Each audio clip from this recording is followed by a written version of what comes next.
I'll show you how to swap tokens in Robinhood Wallet. If you don't have the wallet set up yet, I've got a video guide on that. I'll link it in the description below. But you can see I've got a balance of tokens in my wallet. On the left-hand side here, we need to press swap. This takes us through to the page. Now, Robinhood Wallet supports many different blockchains, and you can swap tokens on all of these different chains. You can even swap and bridge tokens between chains within Robinhood Wallet. So if you've got some coins on Ethereum and you want to bridge them over to Robinhood chain, you can do that within this swap feature. So if you're using Robinhood chain, that's fine, Solana as well. But the only thing to remember is that whichever chain that you're using, you need to pay for a transaction fee on that chain. If you want to swap or bridge, you need to pay a transaction fee known as gas. And each chain has a different gas coin that you pay transaction fees with. On Robinhood chain, you pay for the transaction fee in Ethereum. So you need some ETH in your wallet on the Robinhood chain in order to use it to swap tokens or to bridge. If you're using Solana, you need the Sol token. Ethereum uses ETH for gas, so does Base.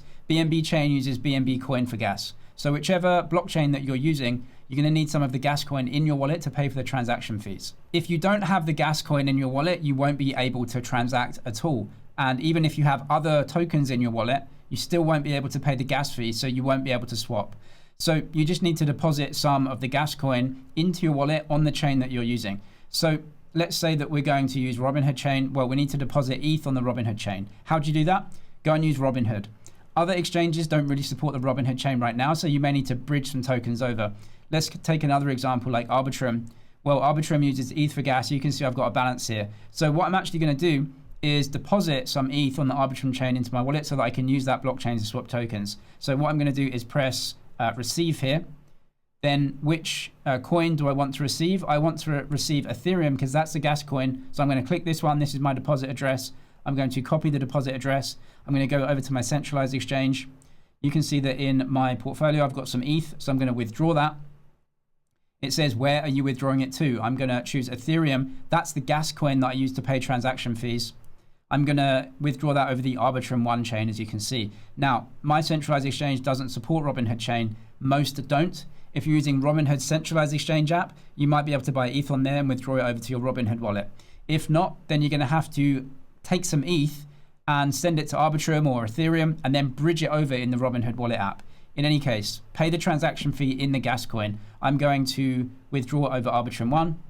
I'm going to paste in my address and send the Ethereum out. That goes to the Arbitrum 1 blockchain in my Robinhood wallet. Then I can use that chain, bridge the ETH over to Robinhood chain or swap on this chain as well. I know that's a bit complicated, but basically if you want to use a blockchain, you have to pay gas fees on that chain for every transaction. Send the gas coin to the chain that you're using, and that's it. So on the left-hand side, press swap. I'm going to use Arbitrum as an example. You can use any of these chains. I'm going to swap into, let's say, USD coin. So what it tells me here is I'm swapping on Arbitrum. I'm swapping from ETH on the left-hand side at the top. Let's change this. You can see I've only got a balance of ETH here, so that's what I'm going to use. I'm going to pay gas fees in ETH and also use the value of that to swap into another token. So I can choose anything there, and I'm going to swap it into USDC on Arbitrum. So if you want to bridge between chains, go over to this side, press Robinhood chain. Let's say that I want to send ETH from Arbitrum to Robinhood. I can do that. See, I'm swapping across networks. I'm bridging. So I'm sending the value of ETH over from Arbitrum into Robinhood chain. That's how I'm bridging over to Robinhood chain if you want to do that. I'm just going to swap a token though. It's the same thing. So USD. Let's choose an amount. So I'm swapping 25% of my ETH. So I'm selling ETH. I'm buying USDC. You can see the transaction fees and everything here. Now notice that the network fee is 2 cents. No problem here. Slippage. Slippage is the difference between the price quote that you're getting here and then the price that it actually trades at on chain. There's a time difference and everything. There might be a small amount of difference between what you think you're going to get and what actually happens. You can change this. On the right hand side, you can see the edit button.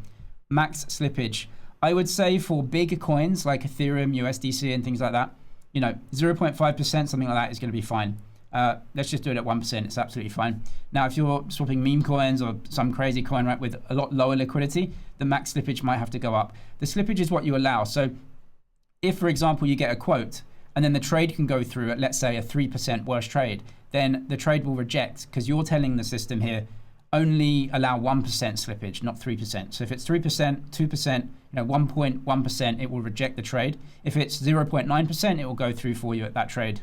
price. So if you're happy with this and you're happy with the trade and everything and the fees, down at the bottom, just swipe up. That will swap the coins. You will pay the transaction fee and you'll swap the coins, whatever you have here.